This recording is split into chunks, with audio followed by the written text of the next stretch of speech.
When will you give us an heir?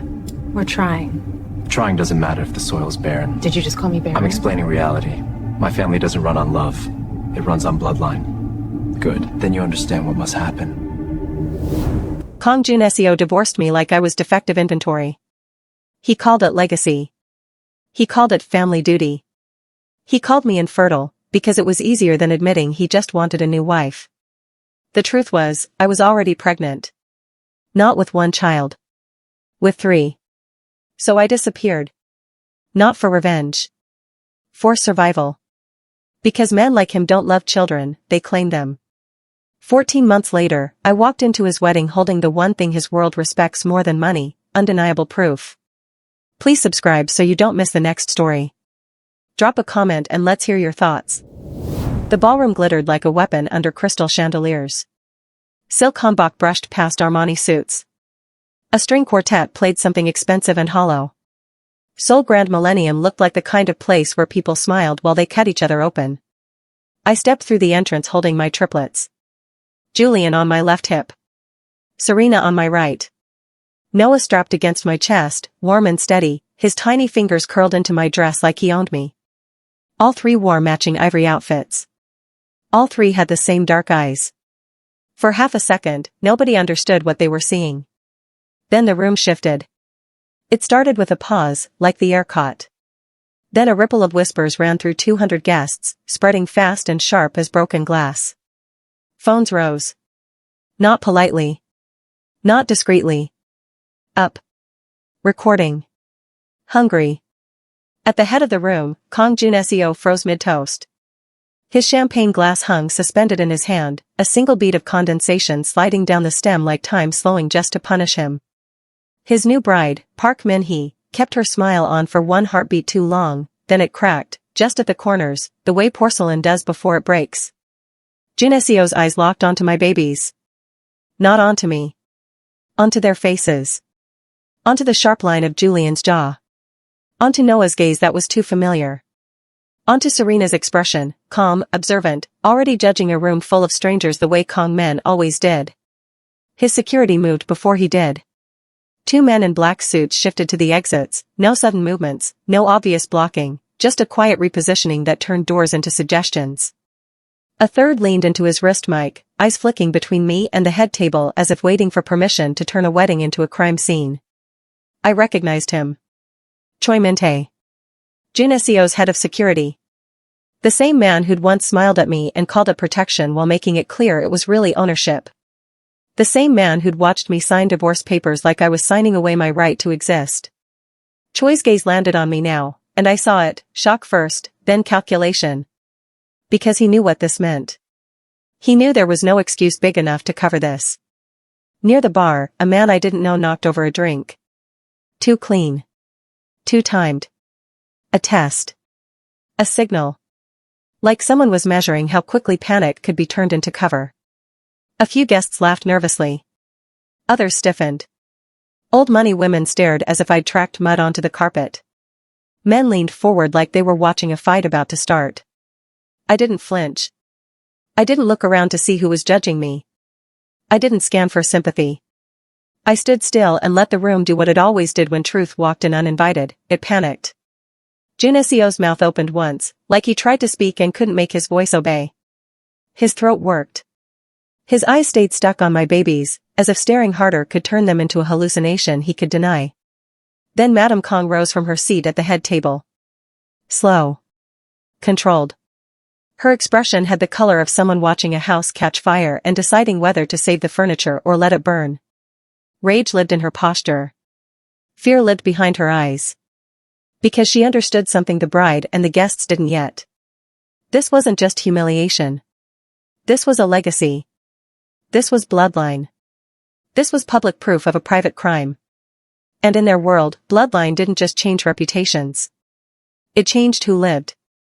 Choi Min-tae took one step forward, subtle, careful, and I knew he was trying to decide the safest way to remove me without creating a video that would destroy them forever. I tilted my head slightly, letting him see my face. Not pleading. Not angry. Just calm. Because I hadn't come here to beg. I hadn't come here to cry. I'd come here to force daylight. June SEO finally set his champagne glass down so slowly it looked deliberate, like he was trying to reclaim control through small movements. He stepped away from his bride without looking at her, like she was suddenly irrelevant. His eyes lifted from the triplets to me for the first time. And in that moment, his shock changed into something else. Recognition. Not love. Not regret. Calculation. The same calculation that had let him call me infertile to justify throwing me away. The same calculation that had made him think silence was permanent. He took one step forward. I didn't move. Noah shifted against my chest, and I adjusted my hold automatically. Serena yawned. Julian stared at the chandelier like it was boring. My babies weren't performing. They were just existing. And that was what made it unbearable for him. June SEO's voice came out low, tight, meant only for me, but every microphone in the room leaned toward it anyway. What is this? I met his eyes and kept my voice steady. This, I said, is what you tried to erase. The room inhaled as one. Madame Kang's fingers curled against the edge of the table, knuckles whitening. Choi Minte's hand hovered near his jacket, then stopped, because he knew exactly what I knew. If he touched me, the cameras would eat them alive. If they tried to drag me out, the story wouldn't be wedding interruption. It would be Kong family assault's mother holding triplets. And once that narrative hit the world, it would never stop. Jun Seo swallowed. His eyes dropped back to the babies. 3 identical faces. 3 undeniable receipts. 14 months of silence, walking into his wedding like a verdict. Somewhere behind me, someone whispered, "They look like him." Another voice answered, "They are him."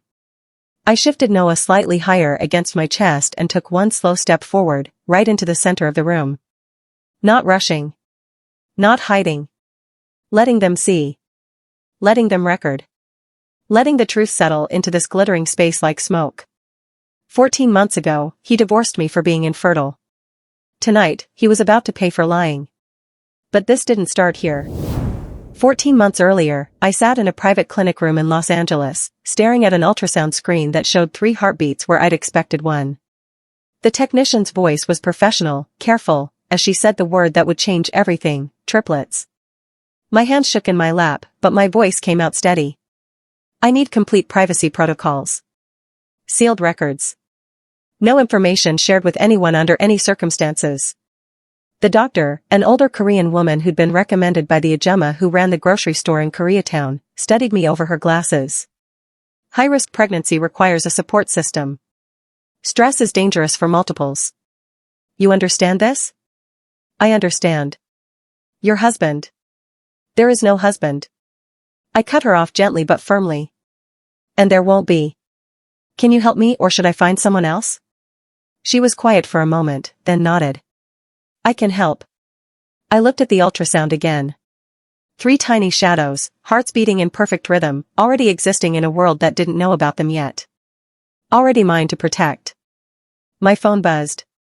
A text from an assistant I'd never met. "Mr. Kong requests your presence at his office. 3 p.m. Attendance is required." Required. Like I was an employee being summoned for evaluation. Like 2 years of marriage had dissolved into corporate language. I deleted the message, paid the clinic in cash, and scheduled my next appointment under the name Naomi Foster, my middle name, my mother's maiden name, the identity I'd need to disappear. Then I drove to his office, already carrying his heirs, already knowing he had no idea. I'd built my career on numbers that told the truth when people lied. Forensic accounting wasn't glamorous, but it was precise. I traced money through shell companies and offshore accounts, found fraud buried in spreadsheets, refused bribes from executives who thought everyone had a price. That integrity had cost me my last job. I'd reported a senior partner for falsifying audit reports, and within 3 weeks I was restructured out of the firm. Blackballed quietly. Professionally executed with a severance package and an NDA that made sure I'd never work in corporate finance again. My mother's medical bills had been mounting for 2 years, lupus treatment, specialist visits, medications that insurance refused to cover. My work visa was tied to employment I no longer had. And my marriage to Jun Seo, which had started as something real, had become a performance where I played the role of acceptable wife while he played the role of man building a dynasty. I'd kept the pregnancy private because survival required strategy, not emotions. Because I knew what men like Jun Seo did when they saw weakness. They weaponized it. They owned it. They turned your body into a negotiation tool. When I walked into his penthouse office, all glass and steel overlooking downtown LA, I already knew this wasn't a conversation. It was a verdict. He stood by the window, back to me, phone in hand. He didn't turn when I entered. Didn't acknowledge my presence for a full minute. Just let me stand there in silence, establishing who controlled the space. Sit, he finally said. Still not looking at me. I remained standing. That got his attention. He turned, and I saw his expression, not angry, not sad, just coldly resolved. Like he'd already made the calculation and I was simply an obstacle to be removed. We need to discuss the divorce, he said. Kang Jun Seo didn't raise his voice. He never did. That was how you knew he was dangerous. The quieter he spoke, the higher the stakes. His authority lived in the space between words, in the way security guards straightened when he entered rooms, in the way even his mother moderated her demands in his presence. He moved with deliberate precision, sitting in the leather chair across from where I still stood. 2 of his men waited outside the door. I'd seen them on my way in. Not bodyguards exactly. Something more permanent. The marriage hasn't worked, he said, like announcing a failed business merger. My family requires certain assurances about legacy and succession. You understand? No, I said quietly.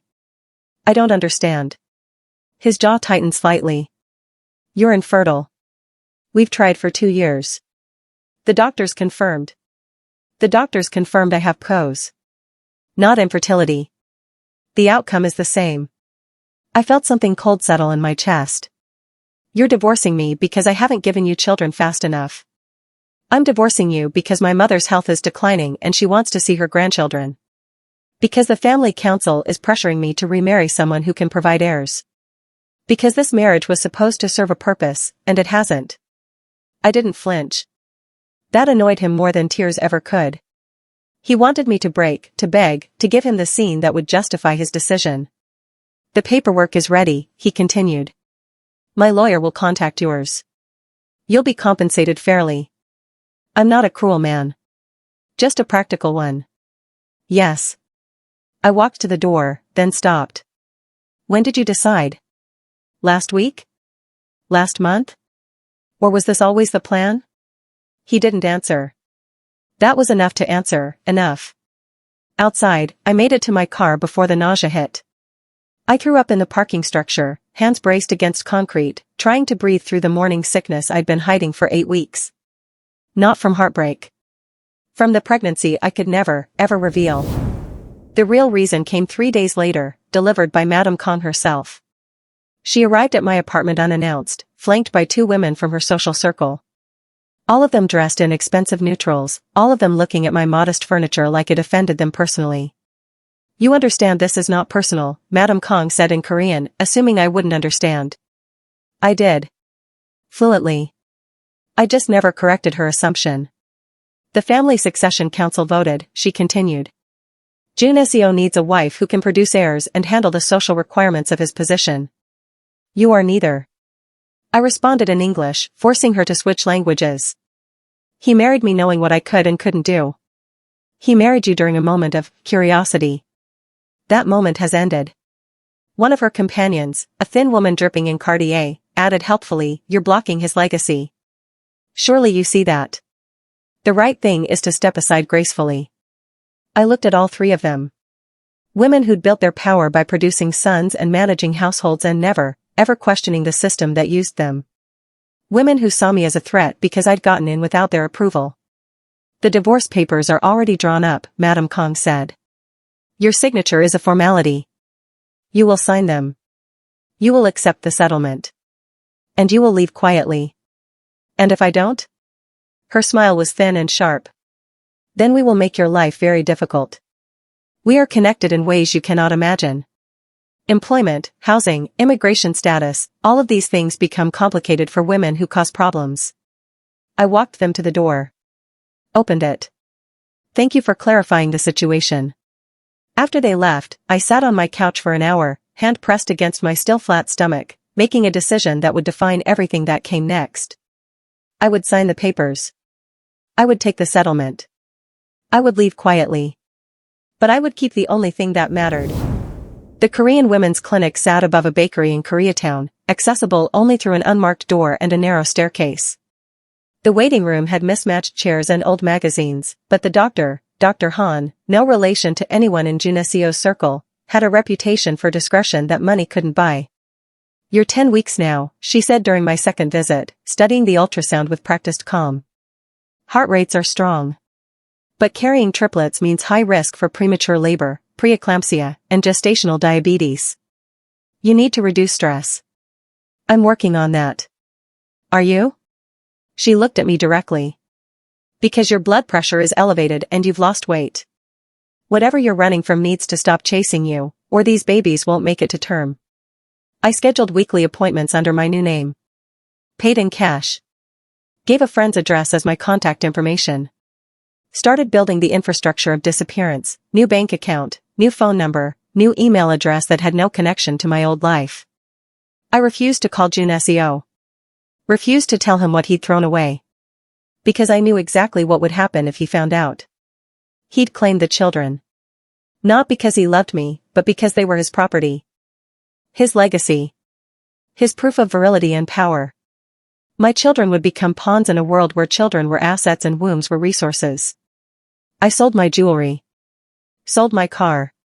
Broke my apartment lease and moved to a smaller place in Pasadena where nobody knew my name or my connection to Korean organized crime. Then a black sedan started appearing outside my building. Different times. Different days. Always idling just long enough for me to notice, then driving away. Someone was watching. The question was who, and what they wanted. Choi Min-tae found me in the parking lot of a Target, loading groceries into the trunk of my borrowed car. He approached with his hands visible, smile polite, posture non-threatening. Everything about him screamed calculated friendliness. "Mrs. Kong," he said in English. "May I speak with you briefly?" "It's Ms. Foster now." "And no. I understand your hesitation. Mr. Kong sent me to ensure you're settling into your new situation comfortably. He's concerned about your welfare." "Is that why someone's been watching my apartment?" His smile didn't falter. "Protection, not surveillance. The divorce was high profile within certain circles. There are people who might see you as a target or a weakness. Mr. Kong wants to ensure your safety. Tell Mr. Kong I don't need his protection. I'm afraid that's not how this works. You were part of his household. That connection doesn't simply disappear because papers were signed." I closed my trunk, faced him fully. I declined his offer. I declined politely. I'm declining again now, less politely. I want to be left alone. "Miss Foster." His tone shifted slightly, still pleasant but with steel underneath. Refusing protection in Mr. Kang's world can be misinterpreted as disrespect. Or worse, as an attempt to hide something that should concern him. There's nothing to hide. Then you have nothing to worry about. He handed me a business card, no name, just a phone number, and walked away. I got in my car and watched him drive off in that same black sedan that had been haunting my street. That night, I found fresh scratches around my apartment door lock. Someone had tested it. Not forced entry. Just checked to see how easy it would be. The message was clear: you don't get to leave us. The restaurant was neutral ground, an upscale Korean barbecue place in Koreatown where rival factions could meet without triggering violence. The kind of place where everyone's security waited outside and conflicts were resolved through negotiation, not bloodshed. Juneseo arrived with 2 men. I arrived alone, visibly unafraid, though my heart hammered against my ribs. 14 weeks pregnant now, still not showing but feeling the weight of what I carried. He looked the same. Perfectly controlled. Expensive suit. Expression that gave nothing away.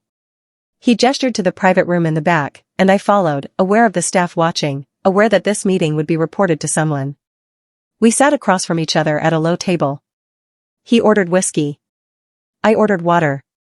"You've been avoiding me," he said. "I've been respecting the divorce you wanted. Choi says you refused protection. I don't need it." He studied me like I was a puzzle he'd stopped caring about but still wanted to solve. "You're different. Divorced people tend to be colder. Clearer." He took a sip of whiskey. You were good at your job before we met. Forensic accounting. Corporate fraud investigation. I looked into your record. Impressive. Is there a point to this?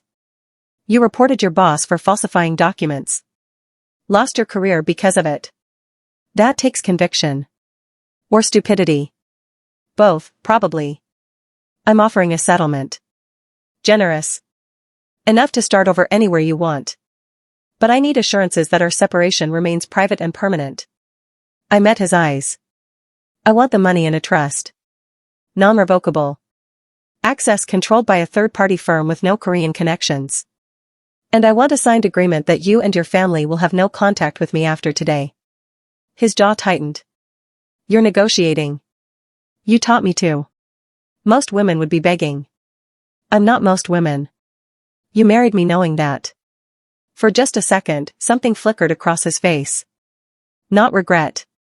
Something closer to respect. Then it was gone. If you're hiding something, he said quietly, tell me now. It's easier this way. I stood.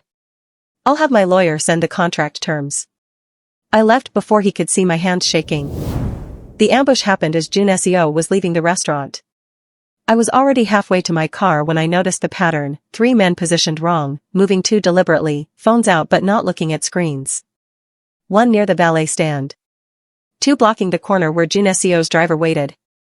Standard formation for a public takedown. Cameras everywhere, bystanders as shields, chaos as cover. I stopped walking. Calculated. Then did the unexpected thing. I walked directly toward the center of the formation, voice calm but carrying. Excuse me, which way is the parking validation? Loud enough for nearby people to turn. Creating witnesses. Making stealth impossible. The man near the valet startled, hand moving toward his jacket. I kept walking, still speaking like an oblivious tourist. I'm sorry, do you work here? I'm just trying to. Security poured out of the restaurant. Jun Seo's men moved fast, recognizing the threat I'd forced into the open. The would-be ambushers scattered, knowing their advantage was gone. Choi Min-tae materialized beside me, hand on my elbow, pulling me back towards safety. Mrs. Kong. Ms. Foster, I corrected. And you're welcome. Jun Seo stood in the restaurant doorway, watching. Our eyes met across the parking lot. I saw him process what had just happened, how I'd read the situation faster than his security, how I'd disrupted it without violence, how I hadn't frozen. He walked toward me, ignoring Choi's protest. Why did you do that? Because letting you get shot in a public parking lot would complicate my divorce settlement. You're lying. Maybe. He was close enough now that I could see the calculation in his eyes. You don't freeze. You assess. Where did you learn that? I grew up in Detroit. You learn to read danger or you don't make it to adulthood. That's not what this was. I stepped back, creating distance. I need to go. Wait. But I was already moving toward my car, hands pressed against my stomach where his children were growing, knowing I'd just made a mistake that would make him look closer at the woman he thought he'd erased. Jun Seo started investigating me again. Not overtly. But I noticed the signs, new people asking questions at my old job, someone requesting access to my medical records, denied, thank God for HIPAA, a private investigator trying to befriend my neighbors. He wanted to know why a broke, divorced woman who should have been broken had instead become calm. Strategic. Unbothered. I accelerated my exit plan. Found a new doctor across town. Moved again, this time to a sublet arranged through a friend of a friend who didn't know my real name.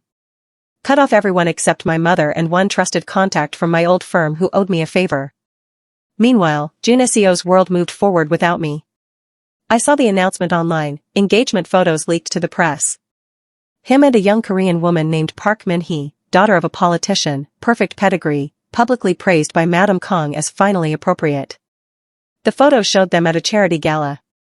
Her smile was practiced. His hand on her waist was possessive. They looked like a power couple from Central Casting. I felt nothing. Not jealousy. Not loss. Just the cold certainty that I'd escaped something that would have killed me slowly. Then my bank account showed zero balance. I called the bank. There must be a mistake. No mistake, ma'am. The account was frozen per court order this morning. You'll need to contact the law firm listed on the documentation we mailed. I hung up. Checked my other accounts. All frozen. Every dollar I'd been counting on for medical bills and moving expenses, gone. The law firm was one I recognized, the same one that had handled the divorce. Jun Seo's lawyers. He'd decided I was hiding something. And he'd just declared war. I took a job fast, compliance officer at a mid-sized pharmaceutical company that needed someone who could navigate regulatory audits. It wasn't forensic accounting, but it paid. More importantly, it came with health insurance that covered high-risk pregnancies. I refused to touch any money connected to Jun Seo. Refused as gifts that arrived despite my objections, boxes delivered to my workplace, envelopes of cash left with my neighbors. Because gifts became chains. Debts became leverage. My pregnancy got harder. 20 weeks now, showing enough that I had to wear loose clothing and avoid anyone who knew me before. Fatigue hits like a wall every afternoon. My doctor warned about preterm labor risk and ordered bed rest that I couldn't afford to take. One afternoon, a man approached me in the parking garage where I worked. Young, Korean, expensive watch. Naomi Foster? He asked, using my alias. Who's asking? I'm a friend of Kong Jun Seo's. He wanted me to check on your welfare. I'm fine. Tell him to stop checking. He's concerned you might be in some kind of trouble. If you need help. I don't. The man smiled. You know, it's interesting. Naomi Foster has no employment history before 6 months ago. No credit history. No social media presence. It's almost like she didn't exist until recently. My blood went cold. People start over all the time. They do. But usually not this thoroughly. I walked away. Got in my car. Sat in the driver's seat with my hands shaking, knowing I'd just been warned that my new identity was thinner than I'd hoped. That night, I logged into the clinic's patient portal and found a notification. Your medical records were accessed on Monday by an unauthorized user. The account has been secured.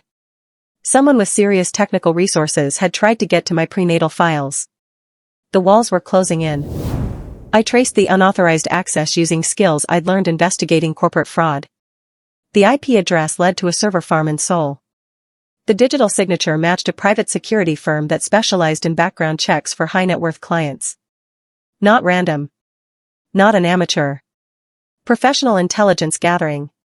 I suspected Madame Kong first. Her style was systematic, thorough, relentless. But the pattern didn't match.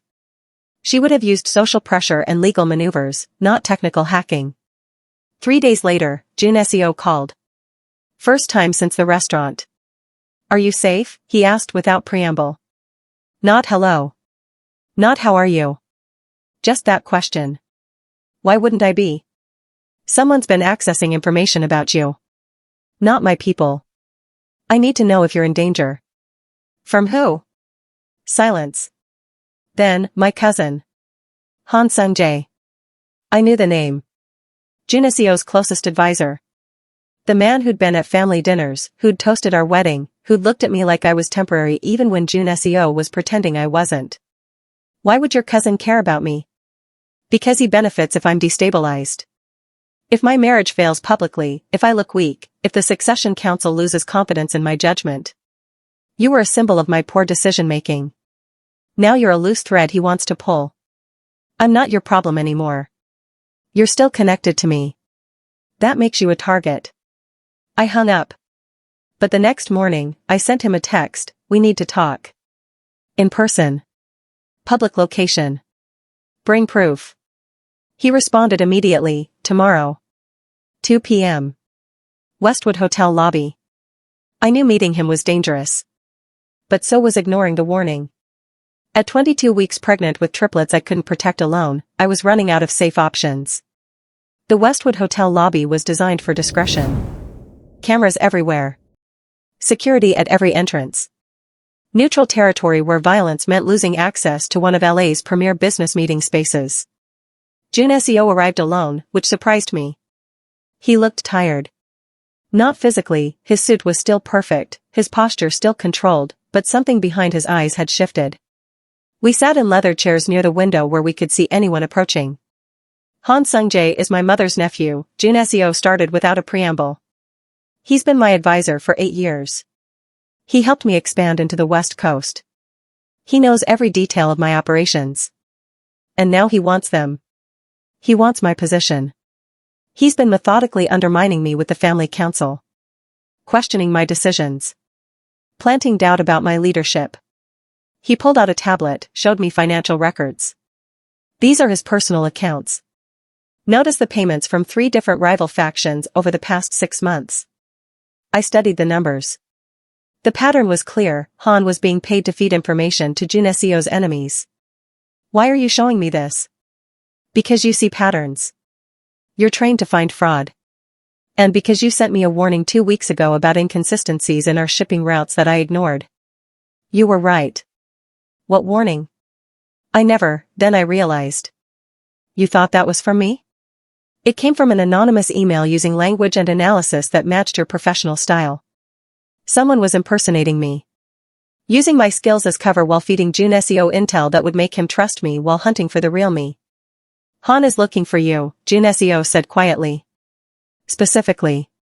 He's convinced you're pregnant and hiding it.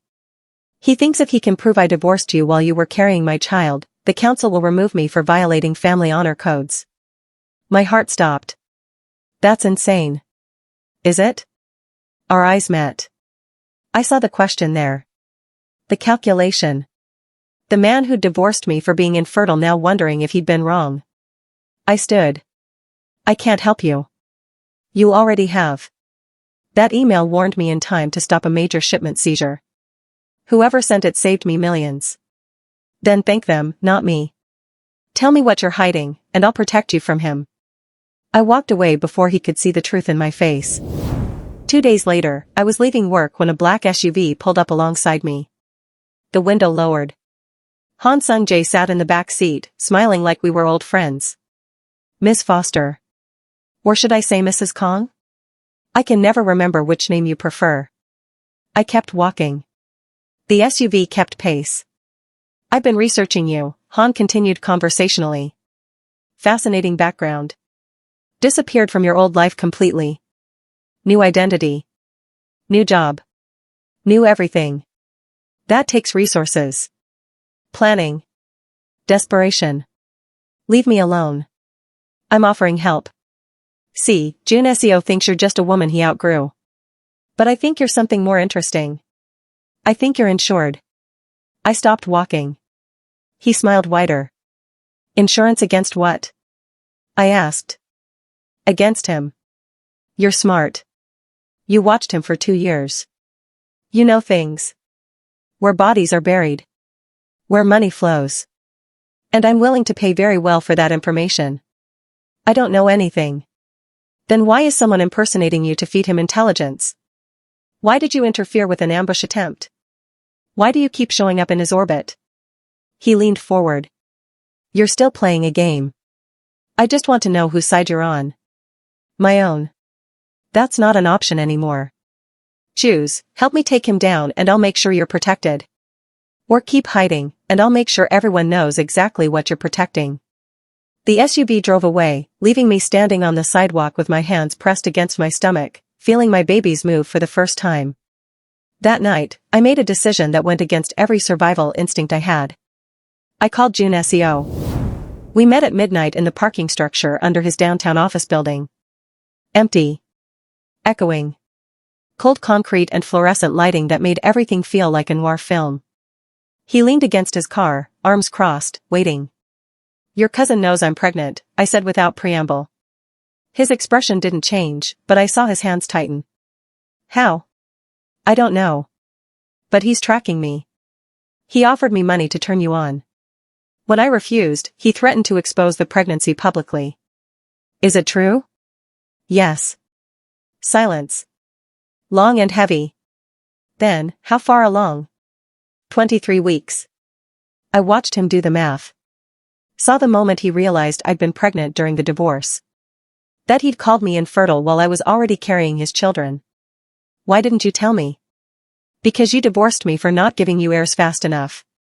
Because your mother called me a failure. Because I knew exactly what would happen if you found out. you'd claim the baby as property and me as the vessel.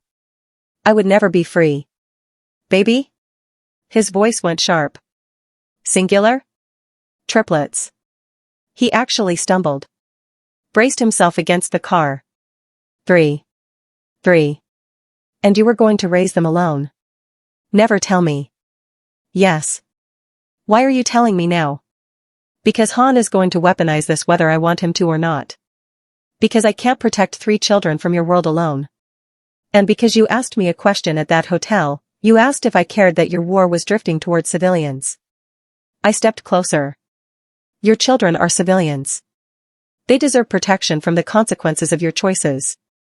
He was silent for a long time. Then, what do you want? A deal. You guarantee permanent safety and financial security for me and the babies. In exchange, I help you identify everyone in your organization who's been compromised. Then I disappear. You never interfere with how I raise them. They know you exist, but you don't own them. That's not how family works in my culture. Then change your culture or lose your children entirely.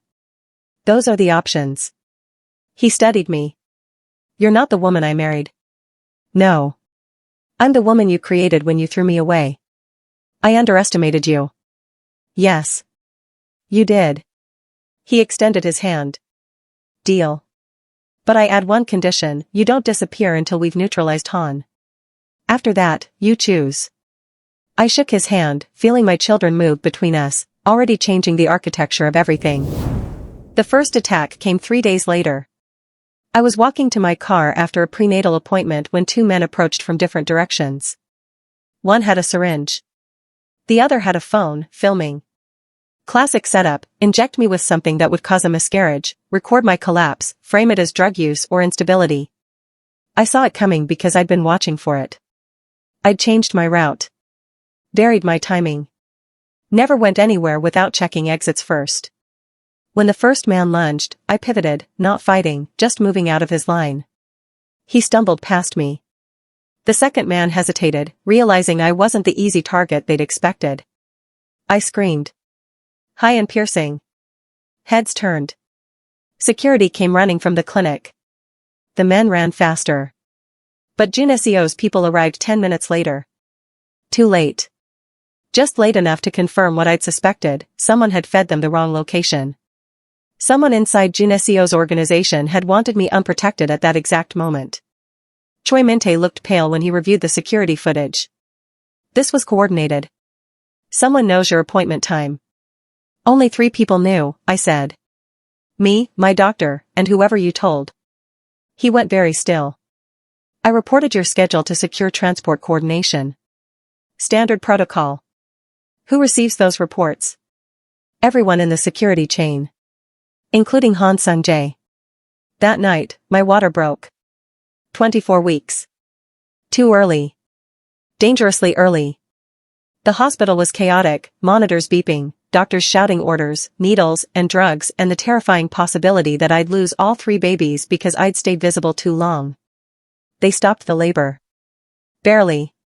Put me on bed rest and steroids to develop the baby's lungs in case they came early anyway. I lay in that hospital bed, alone, trying not to cry, when my phone buzzed. Anonymous number, this was a warning. Next time, we finish what we started. I delivered 3 months early in a hospital under a false name. Junesio had arranged everything, security outside my room, a private wing, staff who'd signed NDAs. I barely remember the birth itself. Just pain and fear and the surgical team's urgent voices. Then crying. 3 small, perfect voices. They were tiny. So tiny the nurses could hold all 3 at once. They needed NICU care immediately, breathing support, feeding tubes, constant monitoring.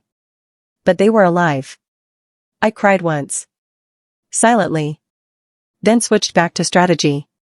The Korean nurse who'd been assigned to me lingered too long at my bedside, asking questions that felt rehearsed. Such beautiful babies. The father must be so proud. Does he know yet? I said nothing. She smiled. My cousin works for the Kong family. I'm sure they'd love to know about this blessing. I called Choi immediately. Get her out. Now. Within an hour, the nurse was replaced. but the damage was done. Someone in Han's network now knew I'd delivered. For 2 days, I lived in that hospital room, watching my babies breathe through tubes, security standing outside my door, waiting for the next attack that I knew was coming. It arrived as a bouquet. White roses. No card.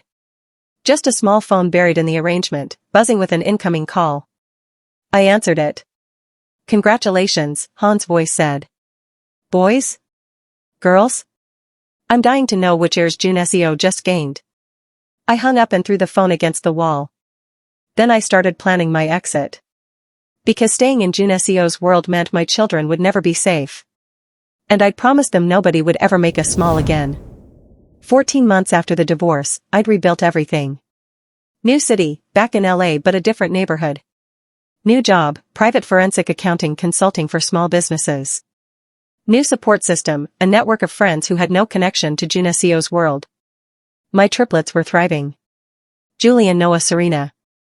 Healthy, curious, already showing distinct personalities. I'd named them after my grandparents, giving them roots that had nothing to do with Korean Mafia legacy. I'd stayed completely off social media. Paid for everything in cash. Used legal services to create a trust that protected them if anything happened to me. I'd learned to shoot. Taken self-defense refresher courses. Built a life where I controlled every variable. Then the invitation arrived. Thick cream paper. Gold embossing. A wedding invitation for Park Min-hee and Kang Junesio, to be held at the Seoul Grand Millennium Hotel. A celebration of union between two prominent families. I almost threw it away. Then I read the note tucked inside, handwritten in Korean. Asterisk Han Sung-jae will be there. He's planning something. If you care about your children's safety, you need to see this for yourself. A friend asterisk. No signature. No return address. I sat with that invitation for 3 days, weighing options. Running meant Han would always be out there, hunting. Hiding meant living in fear forever. Or I could walk into the center of the storm and force everything into daylight. I booked 4 tickets to Seoul. 3 for my babies. 1 for me. And I promised my children what I should have promised myself long ago: nobody will ever make us small again. Seoul in September was exactly as I remembered, beautiful and suffocating. Polite smiles masking sharp calculations. Hierarchy coded into every interaction. The kind of place where power lived in subtle gestures and everyone knew exactly where they stood. The wedding venue was spectacular. The Seoul Grand Millennium Ballroom combined traditional Korean aesthetics with modern luxury: silk lanterns, carved screens, crystal chandeliers. Security was everywhere, disguised as staff but unmistakable to anyone trained to notice. I arrived early, dressed in understated elegance, babies in their matching ivory outfits strapped to a triple stroller that had cost more than my first car. I'd hired a nanny for the weekend, but I'd wanted to make this entrance alone. The moment I entered, conversations shifted. Heads turned. Not obviously. Just enough. I took a seat near the back, positioning myself where I could see both entrances and the head table. The guests were exactly who I'd expected: old money, political connections, mafia families disguised as legitimate businessmen. And there, near the bar, stood Han Sung-jae. He saw me immediately. His smile was cold and satisfied, like I'd just walked into a trap he'd been setting for months. At the head table, Madame Kang sat rigid, her expression carved from ice. Park Min-hee, the bride, looked young and nervous, scanning the room like she expected disaster. Then the doors opened and Junesio entered with his groomsmen. He was halfway through greeting guests when his eyes found me. Found the babies. Found the truth he'd divorced me to avoid. He froze mid-bow. His hand, extended to shake someone's hand, dropped to his side. His expression, carefully controlled for years, shattered into something raw and shocking. The room noticed. Of course they noticed. This was exactly the kind of social catastrophe Korean high society lived for. Park Min-hee's smile cracked. Madame Kang went pale. Cameras pivoted. And Han Sung-jae leaned against the bar, watching everything unfold, looking like a man who'd just won a war. Then someone, I never found out who, knocked over a champagne tower near my seat. Glass exploded. Guests screamed. Security moved. The chaos had begun. In the pandemonium, I did the unexpected thing. I stood and walked directly toward Jun Seo, pushing the stroller through the crowd of backing away guests, my voice cutting through the noise. We need to talk. Now. His security moved to block me. Choi Min-tae appeared, hand inside his jacket. Ma'am, you need to leave. Or what? You'll assault a woman carrying the boss's children in front of 200 witnesses and 50 cameras? Try again. Jun Seo raised his hand. Everyone stopped. Clear the room, he said quietly. Sir, the wedding, someone protested. I said clear the room. Now. It took 10 minutes to evacuate the guests to an adjoining ballroom. Han tried to stay, claiming family privilege. Jun Seo had him physically removed. When it was just us, me, Jun Seo, his mother, his bride, and Choi, the silence was deafening. Jun Seo stared at the babies.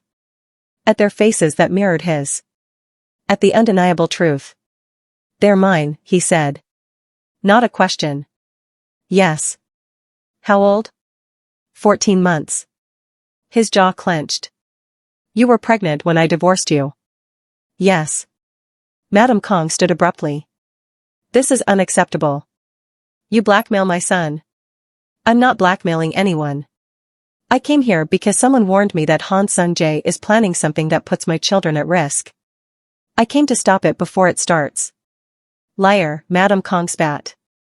You came for money. For attention. I interrupted, looking directly at Jun Seo, because you divorced me for being infertile while I was carrying triplets. You called me a failure. You humiliated me publicly. And I let you, because staying meant my children would grow up as pawns in your world. But now your cousin is using them as leverage to take your empire, and I won't let that happen. What does Han want? Jun Seo asked, his voice deadly quiet. Proof that you violated family honor codes. Public scandal. The council's loss of confidence. Your position. How do you know this? Because he offered me money to help him do it. And when I refused, he tried to force me to miscarry. The room went silent. Then Jun Seo asked the question that would change everything. Do you have proof? Yes. And I'll give it to you. But first, you need to agree to terms. We didn't get to discuss terms. Before I could continue, the fire alarm screamed through the building. Emergency lights flashed. Then the sprinkler system activated, water pouring from ceiling fixtures that had been modified to trigger all at once. Not a drill. A distraction. I grabbed the stroller, pulling my babies close. Jun Seo's hand shot out, steadying the stroller. Stay with me. Choi. Already moving, sir. Security poured in from both entrances. But something was wrong. I saw it in their formation, the way 3 of them moved too deliberately toward Jun Seo, hands inside jackets, eyes fixed with purpose. Gun. I shouted, and shoved the stroller toward Choi while throwing my body between Jun Seo and the threat. The shot came from behind, a 4th man I hadn't spotted. It hit the wall inches from where Jun Seo's head had been a second before. The 3 security guards pulled weapons. Choi shot first. Clean. Professional. 2 down before they could return fire. The 3rd dove behind a decorative screen. I grabbed my babies and ran, not away from the danger, toward the kitchen exits where civilian staff were evacuating. Using the crowd as a shield. Moving with purpose through chaos while everyone else panicked. Behind me, I heard more shots. Shouting in Korean. The distinctive sound of hand-to-hand combat. I reached the kitchen and found Han waiting. Going somewhere? He asked, blocking my exit. 2 of his men flanked him. Move. I don't think so. See, those babies are exactly the proof I need. DNA tests will confirm what everyone suspects. Jun Seo divorced you while you were pregnant with his heirs. That's not just a scandal. That's dishonor. The council will remove him. And I'll take his place. Using my children. Using his mistakes. One of his men moved toward the stroller. I stepped between them, hand reaching into my bag for the one thing I'd brought as insurance, a small canister of pepper spray and my phone, set to Livestream. Take one more step, I said clearly, and I broadcast this entire conversation to every media outlet in Seoul. With your face. Your voice.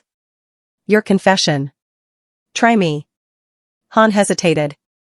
Then smiled. You're bluffing. Am I? I pressed the record. Held the phone up. Say that again. About using his children. For the camera. Behind him, the kitchen door burst open. Jun Seo came through, bloodied, furious, with Choi and 5 security guards who were definitely his people. Han's smile disappeared. Cousin, Jun Seo said softly, we need to talk. They took Han to a private room, not violently, but firmly. Jun Seo wanted confessions, not corpses. I stayed with my children while Choi coordinated with police who'd arrived after reports of gunfire. The wedding was over. Park Min-hee had left through a service entrance, the engagement officially ended by her family before she'd even made it to her car. Madame Kong sat alone in the emptying ballroom, her carefully constructed empire cracking around her. 30 minutes later, Jun Seo emerged with his phone. Han just gave a full confession. On video. His men. His bribes. His assassination attempts. Including the one at your prenatal clinic. Why would he confess? Because I made him choose, public confession and trial, or private justice from the families he betrayed. He chose the cage over the grave. And your position? Complicated. The council is meeting tomorrow. Han's confession exposed corruption throughout my organization. Some members knew. Some participated. The structure is compromised. I'm sorry. He looked at me, really looked at me, not through me or around me. You're not. You're relieved. Yes. Because now I'm weak enough to negotiate with. Because now you're human enough to be a father. That stopped him. He walked to where my babies slept in their stroller, finally calm after the chaos. He knelt down, studying their faces, seeing himself reflected 3 times. What are their names? He asked. Julie and Noah Serena. American names. They're American children. They're my children. They're our children. And I won't let you turn them into heirs or weapons or symbols. They're people. Treat them that way or you lose them forever. He touched Neo's tiny hand. Neo grabbed his finger reflexively, holding on. Something in Jun Seo's expression broke. Teach me, he said quietly. What? Teach me how to be their father. Not their owner. Their father. I looked at this man who'd discarded me like defective merchandise. Who'd built an empire on fear. Who'd just lost everything he thought mattered. It starts with accountability, I said. For what you did to me. For the choices you made. I'm sorry. For all of it. That's not enough. But it's a start. The scandal broke globally within hours. Video footage, mine, from witnesses, from security cameras, showed everything. The assassination attempt. Han's confession. The triplets. The dissolved wedding. Korean media called it the greatest fall from grace in modern organized crime history. American outlets called it a K-drama come to life. Everyone had opinions. Jun Seo's organization fractured. The family council voted to remove him from leadership. Madame Kong resigned from all public positions, her reputation destroyed by association. 3 rival families saw opportunity and moved to absorb his territories. But something unexpected happened. Jun Seo didn't fight to keep his empire. He let it go. Not completely, he retained enough legitimate businesses to stay wealthy and connected. But the criminal infrastructure, the violent enforcement, the constant territorial wars. He walked away. I can't be a father in that world, he told me during one of our careful, supervised meetings. I can't raise them to value honor while building wealth on blood. It doesn't work. What will you do? Rebuild. Smaller. Legal. Boring, probably. The council already replaced me with someone younger and more ruthless. I'm yesterday's news. And Han? Prison. 20 years minimum. His confession plus evidence I provided covered too many crimes for any lawyer to save him. I watched Jun Seo hold Evelyn, learning how to support her head, moving with the careful precision of a man terrified of making mistakes. She looked at him with complete trust, not knowing who he'd been, only seeing who he was trying to become. I won't lie and say I forgive you, I said. What you did was cruel. Unforgivable. I know. But I'll give you a chance to earn a relationship with them. Supervised at first. Gradual.